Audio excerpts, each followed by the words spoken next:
First of all effects of tobacco అండి ఏంటి అసలు? పొగాకు యొక్క ఎఫెక్ట్ అనేటువంటిది మరి మనం ప్రపంచవ్యాప్తంగా చూస్తే సుమారుగా ప్రతి సంవత్సరం కూడా ఒక 70 లక్షల మంది ప్రాణాలను కోల్పోతున్నారు. దీనిలో మనం ఆలోచించినట్లయితే ఈ 70 లక్షల మందిలో ఒక 10 లక్షల మంది ఎవరైతే పొగాకు త్రాగరో వాళ్ళు కూడా ప్రాణాలు పోగొట్టుకుంటున్నారు. కారణం ఏంటంటే దానికి సెకండ్ హ్యాండ్ స్మోక్ అంటాం. సో ప్యాసివ్ స్మోకింగ్ వల్ల కూడా ఒక 10 లక్షల మంది తమ జీవితాలని పోగొట్టుకుంటూ ఉన్నారు. సో పొగాకు వల్ల అనేక జబ్బులు వస్తున్నాయి.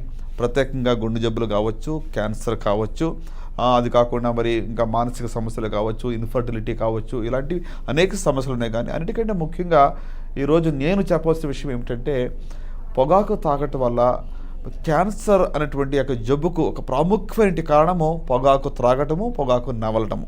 So this is one reason. అంటే దీనివల్ల సుమారుగా ఒక 40 నుంచి 50% వరకు క్యాన్సర్ యొక్క సంఖ్య వస్తున్నట్టుగా మనం చూస్తూ ఉంటున్నాం. ఓకే. అండ్ నార్మల్గా సిమ్టమ్స్ ఎలా తెలుస్తాయండి మనకు? ఏదైనా క్యాన్సర్ ఎఫెక్ట్ అవుతుంది అంటే మనకు సిమ్టమ్స్ ఎలా తెలుస్తుంది? క్యాన్సర్ యొక్క లక్షణాలు సర్వసాధారణంగా ఈ విధంగా ఉంటాయి. మొట్టమొదటిగా శరీరంలో ఏ భాగంలోనైనా ఇటీవల కొత్తగా ఏర్పడిన కణితి. అంటే చాలామందికి శరీరంలో అనేక కణితులు ఉంటాయి. ప్రతి కణితిని చూసి భయపడే అవసరం లేదు. ఇటీవల కణితి ఏర్పడి 2-3 వారాల్లో పెరుగుతుంది, చాలా ఫాస్ట్గా గ్రోత్ అవుతుంది అంటే కంగారు పడాల్సిన అవసరం ఉంది. రెండవదిగా మలమూత్ర విసర్జనలో మార్పులు. అంటే మల విసర్జనలో మార్పులు అంటే ఫర్ ఎగ్జాంపుల్ ఎక్కువగా విరోచనలు అవ్వటం, లేకుంటే ఎక్కువగా కాన్స్టిపేషన్ ఉండటం, మరి మల విసర్జనలో రక్తం పడటం, లేకుంటే చీమి కారటం, ఇలాంటివి తరచుగా మోర్ దాన్ 2-3 వీక్స్ అయినా కూడా తగ్గటం లేదో ఉన్నవి అంటే అది క్యాన్సర్ లక్షణం అయి ఉండవచ్చు. అలాగనే మరి మన నోటిలో కానీ మానని పుండు ఉన్నట్లయితే అది క్యాన్సర్ లక్షణం అనవచ్చు. మనకి టంగ్ బైట్ అయిందనుకో, నాలుగు ఖర్చుకుంటే చిన్న పుండు అవుతుంది, వారంలో మానిపోతుంది. అయితే ఇప్పుడు 2 వీక్స్ అయింది, పుండు మానటం లేదు, నొప్పి లేదు కానీ పుండు మానటం లేదు, కాబట్టి అది క్యాన్సర్ యొక్క లక్షణం అయి ఉండవచ్చు. సో మానని పుండు, క్రొత్తగా ఏర్పడిన కణితి, లేకుంటే మలమూత్ర విసర్జనలో మార్పులు, అధికంగా బరువు తగ్గిపోవటం, గొంతుకు బొంగురు పోవటం, మానని దగ్గు, ఇవి కొన్ని సర్వసాధారణమైన క్యాన్సర్ యొక్క లక్షణాలు. అంత మాత్రం కాకుండా మరి వైట్ డిశ్చార్జ్ అధికంగా అవడం, ప్రత్యేకంగా స్త్రీలలో మరి తెల్లబట్ట అధికంగా అవటము, లేకుంటే ఎర్రబట్ట అధికంగా అవటము, ఇది కూడా వారి యొక్క గైనకాలజికల్ క్యాన్సర్కి ఒక లక్షణంగా మనం భావించవచ్చు. సో కనుక ఎక్కువగా చూస్తే పురుషుల్లో మరి టొబాకో స్మోకింగ్ వల్ల వచ్చేటువంటి క్యాన్సర్లో అధికంగా లంగ్ క్యాన్సర్ మరియు ఓరల్ క్యాన్సర్స్ మనం చూస్తూ ఉంటాం.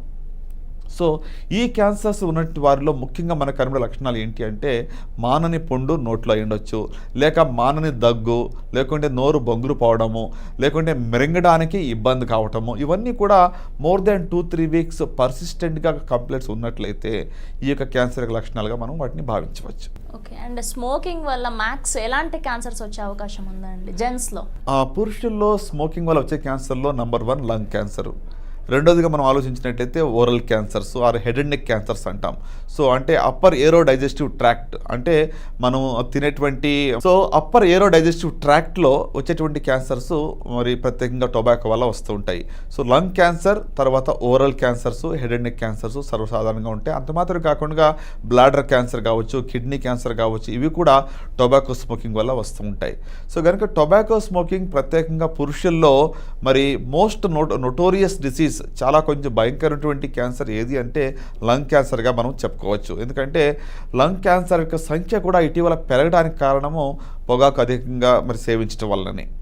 అండ్ ఉమెన్స్లో స్త్రీలలో ప్రత్యేకంగా మరి మనం చూసినట్లయితే ఇన్సిడెన్స్ ఆఫ్, అంటే ప్రత్యేకంగా ఒకే క్యాన్సర్ మనం చెప్పలేము, కానీ వాళ్ళలో కూడా సంఖ్య తక్కువగా ఉన్నప్పుడు కూడా లంగ్ క్యాన్సర్ కావచ్చు, బ్రెస్ట్ క్యాన్సర్ కావచ్చు, ఎండోమెట్రియల్ క్యాన్సర్ అంటే యూట్రైన్ క్యాన్సర్ కావచ్చు, వీటన్నిటికి కూడా స్మోకింగ్ కూడా ఒక కారణంగా మనం భావిస్తూ ఉంటాం. ఓకే. అండ్ నార్మల్గా ఇలా మనం స్మోకింగ్ చేస్తున్నాం, మనకి డిసీజ్ వచ్చింది, ఓకే, క్యాన్సర్ వచ్చింది, చిన్న పిల్లలకు కూడా ఇంజెక్ట్ అవుతూ ఉంటుంది ఈ క్యాన్సర్. సో వాళ్ళకి ఎలా అంటారు అసలు, ఎందువల్ల వస్తుంది? చిన్న పిల్లలు మనం చూస్తున్నాం. చిన్న పిల్లలకి క్యాన్సర్ చాలా వరకు కూడా కొన్ని అనువంశిక కారణాల వల్ల వస్తూ ఉంటుంది.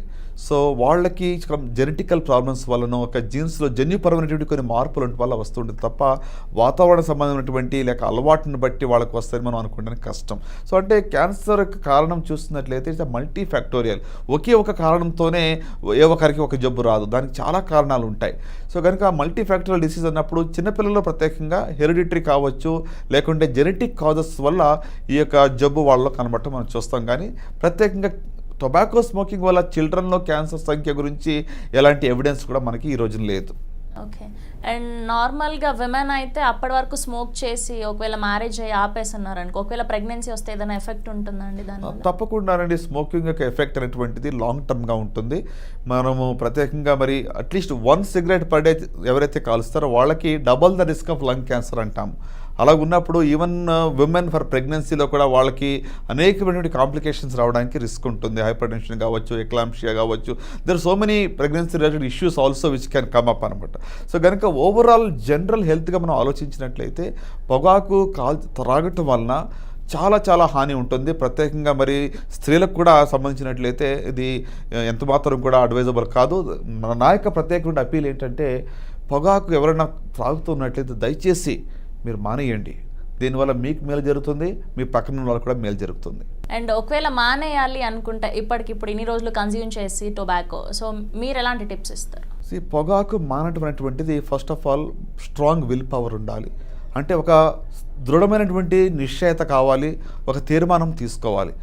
తీర్మానం తీసుకోవాలంటే దానికి health care workers, providers, counsellors కూడా సహాయం చేయడానికి వీలు పడుతుంది. ప్రత్యేకంగా ఇప్పుడు వైద్యుల దగ్గరకు వచ్చిన, కౌన్సిలర్ దగ్గరకు వచ్చినా కూడా మేము ఏ విధంగా వాళ్ళని ఈ యొక్క పొగాకు యొక్క అడిక్షన్ నుంచి వాళ్ళని బయటకు తీసుకుని రావాలనేటువంటి యొక్క కౌన్సిలింగ్ ఇవ్వడానికి వీలు పడుతుంది.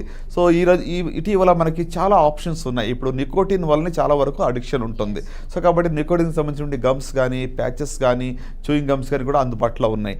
అంత మాత్రమే కాకుండా నేను అదే చెప్తాను, చాలామంది అంటారు రోజుకి ఒక ప్యాక్ త్రాగినట్లయితే ఈరోజు 10 తాగుతాను, రేపొద్దున 5 కాలుస్తాను, ఎల్లుండి 1 కాలుస్తాను అని అంటారు.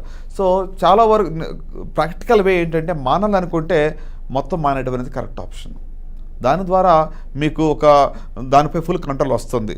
చాలా వరకు నేను చూసినట్లయితే యంగ్స్టర్స్లో ప్రత్యేకంగా ఒక ట్యాబో కిందనో లేకుంటే ఒక పియర్ ప్రెషర్ వలననో చాలామంది కాలేజ్ గోయింగ్ స్టూడెంట్స్ పొగాకు అలవాటున పడుతూ ఉంటారు. ఏది ఫన్ కోసం ప్రారంభిస్తారో అది మెల్లగా వాళ్ళ యొక్క జీవితాన్ని అడిక్షన్ అయిపోతుంది, వారి యొక్క జీవితాన్ని కబలించి వేస్తుంది. చాలా వరకు మరి స్మోక్ని రింగ్ లాగా వదిలిపెట్టి ఒక ఫన్ కింద చేస్తూ ఉంటారు. చివరికి వారి యొక్క జీవితాన్ని అది రింగ్ లాగా మింగేసే అవకాశం ఇక టొబాకో స్మోకింగ్ వల్ల వస్తూ ఉంటుంది. అండ్ నార్మల్గా చూసుకున్నట్టయితే మ్యాక్స్ ఈ టొబాకో వల్లనే ఉంటుందా, లేకుంటే డ్రింకింగ్ వలన కూడా క్యాన్సర్స్ వచ్చేదండి? Tobacco smoking and alcohol go together. చాలా వరకు ఈ రెండు కూడా కలిసి కూడా వెళ్తుంటాయి. కాబట్టి alcohol itself is a risk factor for cancer. So కనుక పొగాకు ప్లస్ ఆల్కహాల్ రెండు కలిపినప్పుడు దాని యొక్క ఎఫెక్ట్ అనేటువంటి మల్టిప్లై అవుతుంది. సో కనుక వీటిని బారిన పడకుండా చాలా జాగ్రత్తగా ఉండటం అనేది ప్రాముఖ్యమైన విషయం. అండ్ బెనిఫిట్స్ ఏంటండి ఒకవేళ క్విట్ చేస్తే? పొగాకు త్రాగడము క్విట్ చేసినట్లయితే మీ యొక్క ఓవరాల్ రిస్క్ అనేటువంటిది ఎస్పెషలీ ఫర్ క్యాన్సర్ కావచ్చు, కార్డియాక్ డిసీజెస్ కావచ్చు, లేకుంటే మీకు ఇన్ఫర్టిలిటీ ఇష్యూస్ కావచ్చు, జనరల్ హెల్త్ మీద చాలా చాలా బెనిఫిట్స్ ఉన్నాయి. So although risk cannot be zero. మీరు పొగాకు చాలా కాలం కాల్చినట్లయితే ఈరోజు మానేస్తే రేపటి నుంచి మీ యొక్క రిస్క్ జీరో కాదు. ఎందుకంటే దానికి ఎఫెక్ట్ ఆల్రెడీ మీ యొక్క లంగ్స్ మీదనో మీ యొక్క బాడీ మీద ఆల్రెడీ ఉన్నాయి. బట్ సిగ్నిఫికెంట్గా యొక్క రిస్క్ని తగ్గించవచ్చు. సో కనుక మన గురించి మనం ఏదైనా మేలు చేసుకోవాలి అనుకుంటే ప్రత్యేకంగా ఇక పొగాకు అనేటువంటిది only known product in the world which will work exactly as the manufacturer intended. అంటే దీన్ని తయారు చేసిన వాళ్ళు ఏమి చేయాలని కోరుకుంటున్నారో దాని యొక్క ఎఫెక్ట్ అనేది ప్రజల్లో అది పడుతూ ఉంది. అంటే ఓన్లీ ఏ డెడ్లీ వెపన్ అని నేను అంటూ ఉంటాను దీన్ని. It is got more than 4000 toxins. చాలా ప్రమాదకరమైన వస్తువు ఇది. అయినప్పుడు కూడా మరి due to various reasons, political కావచ్చు, సోషల్ రీజన్స్ కావచ్చు, దీన్ని బ్యాన్ చేయకుండా మరి ప్రజలు దీనికి అడిక్ట్ అయ్యి వారి ఆరోగ్యాన్ని పోగొట్టుకుంటూ ఉన్నారు. అండ్ నార్మల్గా మనం చూస్తుంటాం ఈ సిగరెట్స్ అని, సో దానివల్ల ఏంటండి ఉపయోగం? ఈ సిగరెట్స్లో కూడా మరి ప్రత్యేకంగా ఇటీవల చాలా స్టడీస్ చేయబడ్డాయి. WHO కూడా చెప్తూ ఉంది ఈ సిగరెట్స్ వల్ల ఎలాంటి సేఫ్టీ లేదు, దాంట్లో కూడా మీకు హార్మ్ఫుల్ ఎఫెక్ట్స్ ఉంటాయి. కాబట్టి మీరు దానివల్ల అది it's not a safe thing or a safe alternative.